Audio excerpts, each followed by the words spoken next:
After a much-needed sleep at the Ramada Tukwila Hotel in Seattle and negotiating our way back through the catacombs to the reception area, we met up with our fellow travellers, amazing coach driver Mark and our fabulous tour director Aaron. Probably best not to mention our evening meal of the previous night at the casino adjoining the hotel.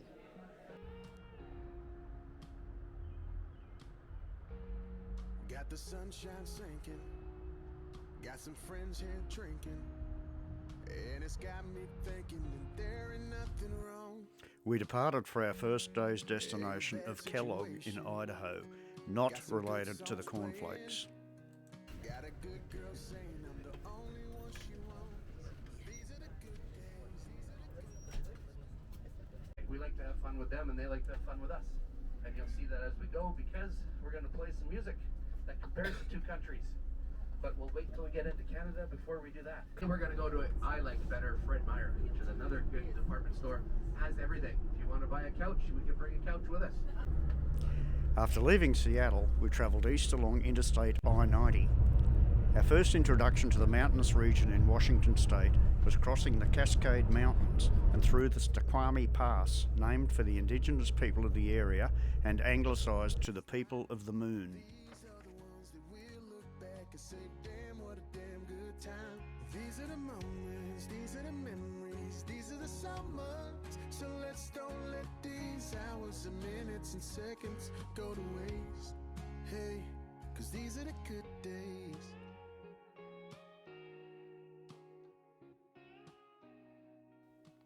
We did not expect to see snow, being late spring, but passed through the Snoqualmie Summit Ski Resort at the top of the second peak.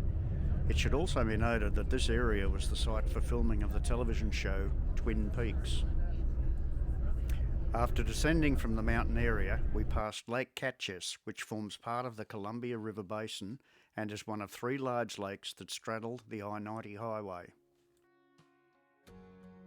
I'ma try to start stopping, smell the roses a little more often.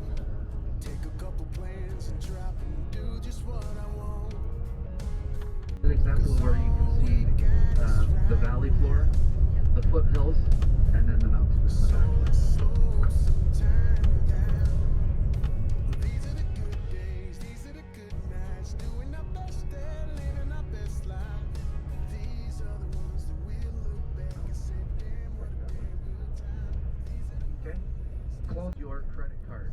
After leaving the mountains behind, we arrived at the city of Ellensburg in the Kittitas County of Washington state and were introduced to the typical supermarket format in the US, similar to Walmart. The instructions were for us to select items to enjoy a picnic lunch at our next stop, Ginkgo Petrified Forest, on the banks of the Columbia River. I was also delighted to find the complex even included a pharmacy, as I had suffered hay fever since arrival and did not have any supply of antihistamines. Unlike Walmart, however, Fred Meyer do not sell firearms.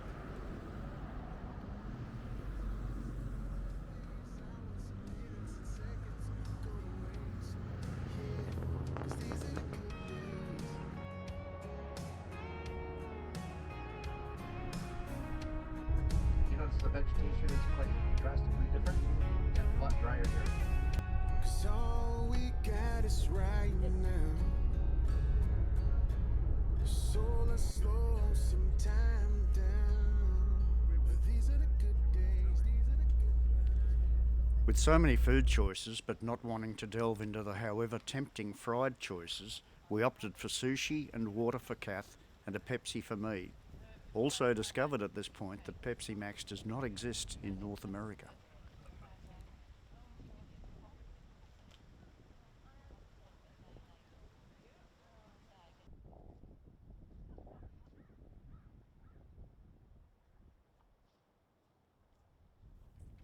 The Columbia River is the largest river in the Pacific Northwest region of North America. It forms in the Rocky Mountains of British Columbia, flows northwest and then south into the state of Washington, then turns west to form most of the border between Washington and Oregon before emptying in the Pacific Ocean. And living our best life. These are the ones that we'll look back and say, damn. And these are the moments, these are the memories, these are the summers.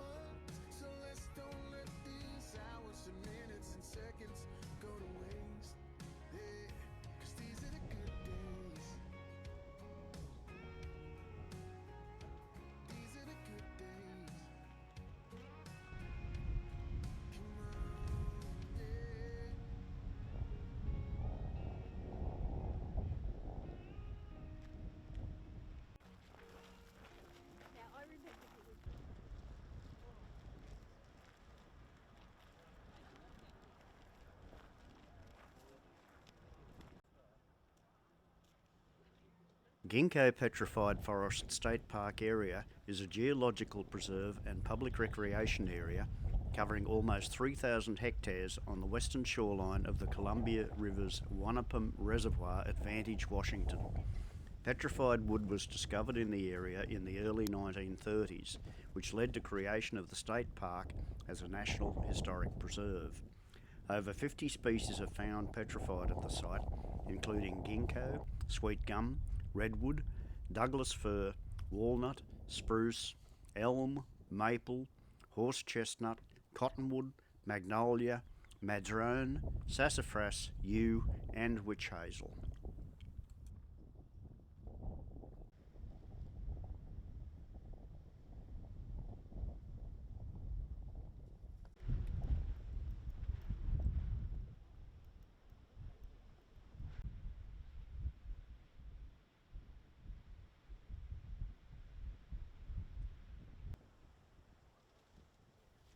The indigenous rock art shows an amazing similarity to that found back home in Australia, although it does not at first glance appear to be as ancient.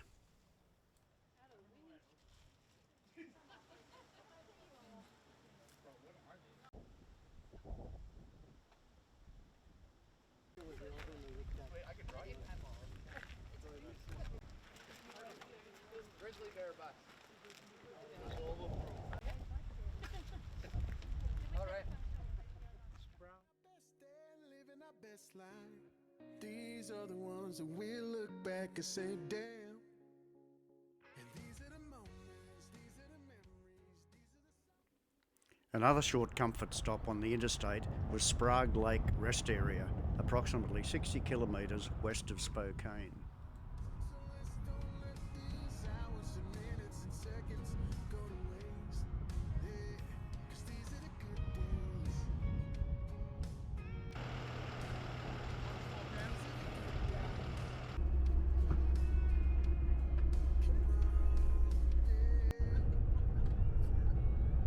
Just heading into the outskirts of Spokane, about 30 kilometres west of the Washington-Idaho border. Having a population of approximately 210,000, it is the second most populous city in Washington state.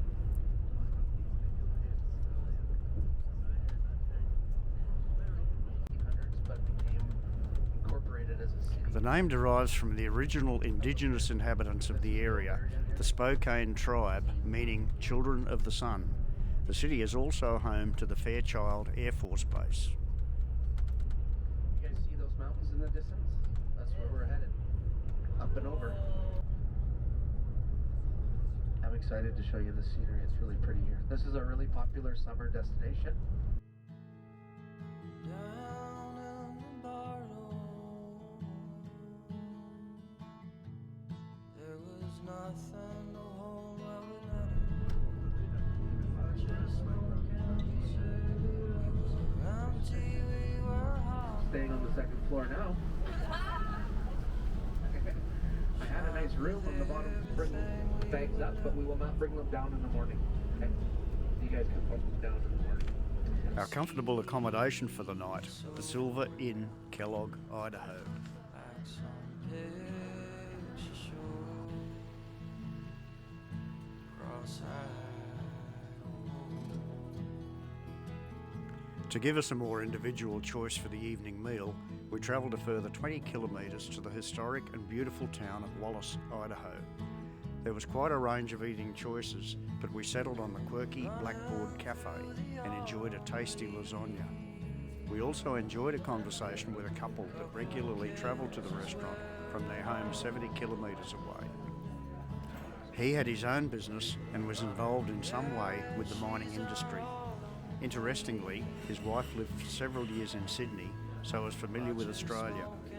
Also, when prompted on the question, he stated that roughly 1 in 5 of the people walking around the town would be carrying a weapon.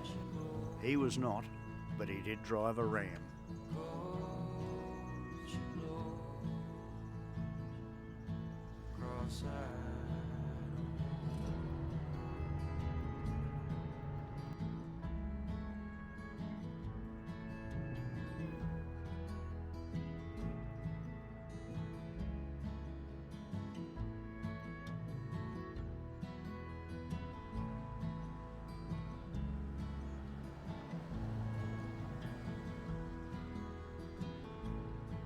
Some old but beautifully maintained miners' cottages on the side of the hill.